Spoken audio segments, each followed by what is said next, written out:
जय मसीह की प्रिय भाई और बहनों, हम अपनी यात्रा के अंतिम अध्याय की ओर बढ़ रहे हैं। अब सवाल सबसे व्यक्तिगत है, क्या मैं यीशु पर विश्वास कर सकता हूँ? लेखक ली स्ट्रॉबल, जो पहले कठोर नास्तिक पत्रकार थे, इन प्रश्न के साथ संघर्ष कर रहे थे। उनके लिए तथ्य और प्रमाण पर्याप्त थे, पर दिल की स्वीकृति अभी बाकी थी।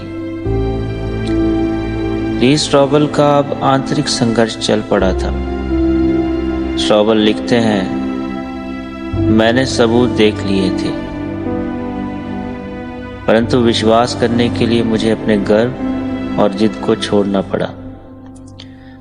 वे समझ गए कि यीशु पर विश्वास केवल बुद्धि का सवाल नहीं है, बल्कि हृदय की स्वीकृति भी जरूरी है। यह वही क्षण है जब ज्ञान और अनुभव मिलकर हृदय को खोलते हैं और सत्य आत्मा के भीतर उतरता है। ली स्ट्रॉबल ने 3 चरणों में विश्वास पाया। पहला, सबूत की समीक्षा। इतिहास, पुरातत्व और गवाहियों ने उन्हें दिखाया कि यीशु वास्तव में अस्तित्व में थे। दूसरा, जीवित अनुभव। उन्होंने महसूस किया कि यीशु का प्रेम और जीवन सिर्फ कहानी नहीं, बल्कि व्यक्तिगत अनुभव हो सकता है। और तीसरा, स्वीकृति और समर्पण।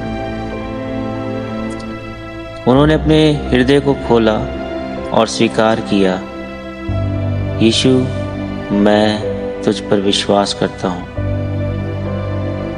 यही वह क्षण था जब उनका संशय समाप्त हुआ और उनके जीवन में सच्चा परिवर्तन आया। रोमियो की किताब, उसके 10 अध्याय, उसके 9 वचन में हम देखते हैं कि यदि तू अपने मुंह से यीशु को प्रभु जानकर अंगीकार करे और अपने मन से विश्वास करे कि परमेश्वर ने उसे मरे हुओं में से जिलाया, तो तू निश्चय उद्धार पाएगा। यह वचन आज भी हमारे लिए है। सभी संशय और भय के बावजूद हम यीशु पर विश्वास कर सकते हैं और उनके प्रेम और उद्धार का अनुभव कर सकते हैं। स्ट्रॉबल ने देखा कि विश्वास केवल भावनात्मक अनुभव नहीं है, यह जीवन बदलने वाला कदम है। जब हम यीशु को स्वीकार करते हैं तो हमारे जीवन में शांति, आशा और सच्चा उद्देश्य आता है। वह लिखते हैं, जब मैंने यीशु को अपना प्रभु माना तो मैं समझ गया कि सत्य ने मुझे स्वतंत्र कर दिया,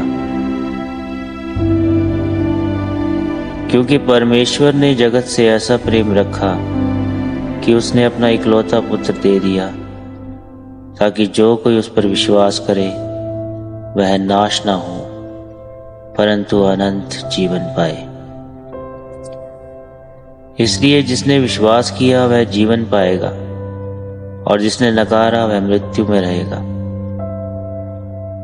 यह विश्वास केवल अतीत की घटना नहीं है, यह आज भी हमारे जीवन में वास्तविक और सक्रिय है। प्रिय भाइयों और बहनों, ली स्ट्रॉबल की यात्रा हमें यह सिखाती है कि विश्वास का अनुभव केवल ज्ञान या प्रमाण से नहीं, बल्कि हृदय की स्वीकृति से होता है। यदि आप अपने जीवन में यीशु को स्वीकार करते हैं तो आप भी अनुभव करेंगे कि सत्य न केवल इतिहास है, बल्कि जीवन का जीवित प्रकाश है। जय मसीह की। अब आप स्वयं अपने हृदय में यीशु के प्रेम और शांति को महसूस कर सकते हैं। मैं आशा करता हूं कि यह पुस्तक द केस फॉर क्राइस्ट के माध्यम से हम जान पाए कि किस प्रकार एक नास्तिक व्यक्ति की खोज उसे उद्धार की ओर ले जाती है और उसके जीवन, मृत्यु और पुनरुत्थान की पूरी कहानी को एक व्यक्तिगत विश्वास में बदल देती है। तो मिलते हैं हमारे अगले पड़ाव पर, जिसमें हम यीशु को और भी गहराई से जानने की जिज्ञासा के साथ मिलेंगे और अपने इस आत्मिक सफर में एक साथ आगे बढ़ेंगे। प्रभु में मुझे और आपको शांति मिलती रहे। जय मसीह की।